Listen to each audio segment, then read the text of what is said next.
Joining us here at CHEST 2014 in Austin, Texas is Dr. Andrew Limper from the Mayo Clinic in Rochester, Minnesota. Thanks for joining us, sir.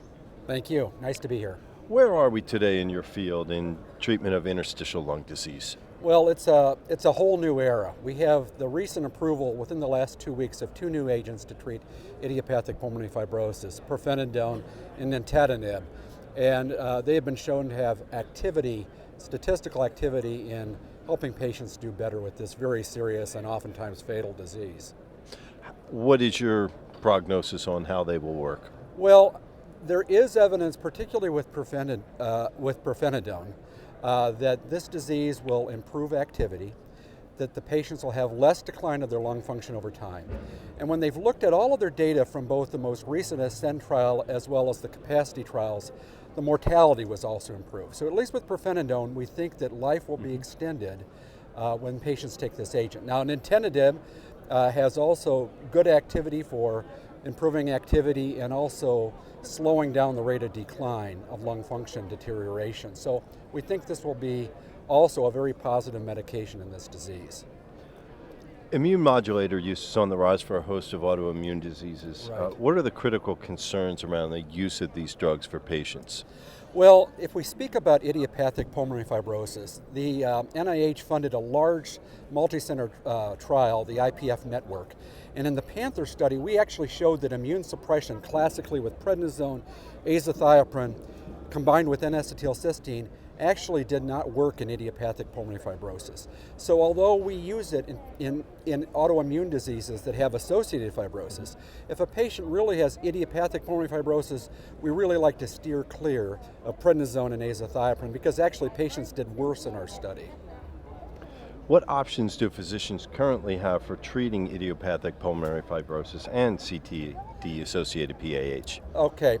Well, you know, in idiopathic pulmonary fibrosis, as I mentioned, we now have pirfenidone and nintedanib. These are two new agents that I think will be very interesting to see how they pan out. I think they're going to modulate how the diseases progress. In addition, in patients that have idiopathic pulmonary fibrosis, we also need to pay attention to things like gastroesophageal reflux that may be a promoter or a stimulator to cause the disease to get worse. Now, in connective tissue associated fibrosis, we still usually treat those patients first off with immunosuppression, prednisone, azathioprine, mycophenolate mofetil. Those kind of classical immunosuppressives tend to have some activity in the connective tissue autoimmune-based fibrotic diseases. What we don't know, and what's a question that merits study, is whether or not these two new antifibrotics, pirfenidone and nintedanib, also may well have activity against those connective tissue associated fibrotic lung disease. Those have not been studied, and I think that's a prime opportunity for clinical research. Okay. What do you feel are the best management strategies for the symptoms suffered by patients with chronic interstitial lung disease? Well, that's a great question. We had a panel yesterday afternoon that I chaired. Cough is a big problem in these diseases. Actually, there's some data that low-dose prednisone may help cough.